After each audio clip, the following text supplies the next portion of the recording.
आज आपण ऐकतो की अशा खूप महिला आहेत की ज्यांचं लग्नानंतर सुद्धा बाहेर अफेअर चालू असतं.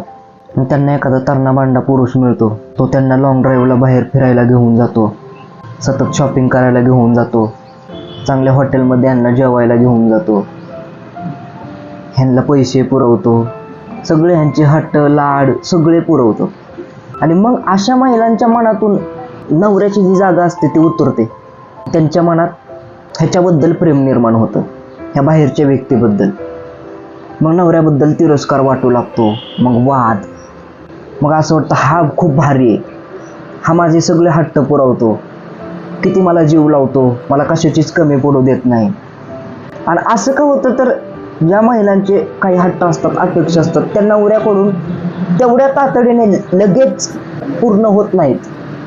आणि त्याच टाइम पिरियडमध्ये त्यांना जर बाहेरून अशी व्यक्ती मिळाली तर मग त्या